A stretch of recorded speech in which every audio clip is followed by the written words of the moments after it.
recognize the gentlelady from Florida, the ranking member of the subcommittee, for 5 minutes for questions. Thank you, Mr. Chairman. Mr. Caram, you highlight the erosion of the commitment to pipeline safety in throughout your testimony, and that includes the professional workforce at PHMSA. Is that right? Yes, we have heard of retirements at PHMSA. And that I understand that the Community Liaison Department, which engages members of the public, has gone from 13 employees to just 3 people who are now responsible for engaging the entire country. Can you explain to us what the real-world impacts of the reduction in professional expert workforce at PHMSA means for the safety of the public? Sure. Thank you for the question. Unfortunately, we don't know fully. We haven't heard official word out of PHMSA as exactly the extent of the retirements and the reductions in force. So we're going off of what's been reported in the media or what's available on their website, which hasn't been fully updated. But we have noticed that the Community Liaison Department went from, as you mentioned, 13 down to 3, and that includes the manager of the department.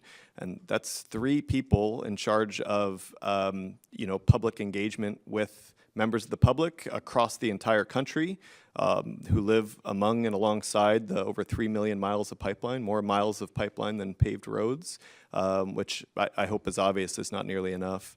And we've also heard, most of the leadership staff is gone. That's a lot of years of experience that has been drained out. We've also heard a lot of staff from the standards and rulemaking team has retired as well. I'm also very concerned with the escalating costs and risk driven by the heating planet and climate change. In June, the National Transportation Safety Board issued a final report on the 1 million gallon pipeline oil spill in the Gulf of Mexico in 2023, which caused $30 million in damage. In the report, the NTSB specified that it was the result of land movement related to hurricane activity. And this is fresh in my mind because I saw significant damage to energy infrastructure following Hurricanes Helene and Milton in the Tampa Bay area. Does PHMSA currently have any regulations or guidelines, Mr. Caram, for pipeline safety related to extreme weather events, flooding, and more intense hurricanes? Yeah, thank you for that question. We call all of those geohazards, these geologic threats to pipeline integrity, and they can be a result of extreme weather events. And in addition to hurricanes, we've seen pipeline failures after large rainfall, of historic levels and things like that. There is nothing specific in PHMSA regulations about geohazards. What can Congress do if we're going to update regulations to better incorporate climate resilience practices?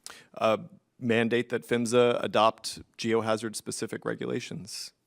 There's industry guidance out there. There's best practices by operators, and a lot to go on to start writing those regulations now.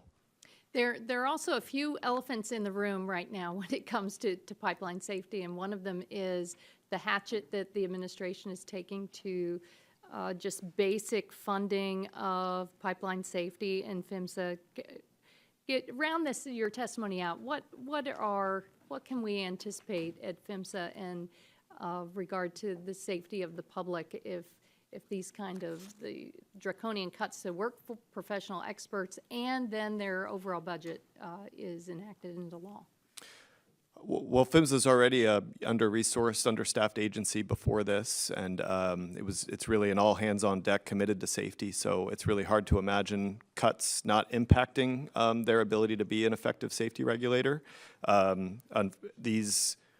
The types of results that we would expect to see from these cuts and lowering of enforcement and regulatory activity I would imagine, will be long-term. I don't think you'll see an overnight change, but if we were to see a change, unfortunately, I think it's long-term, and we'll be seeing it for years. And the statistics that you highlighted early that say, well, maybe we really haven't seen a significant improvement in reduction in deaths and injuries. Is that likely to continue if we're not able to properly fund and support pipeline safety across America?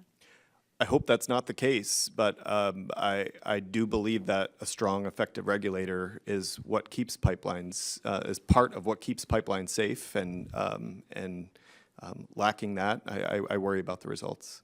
Thank you. I yield back. Thank you very much. The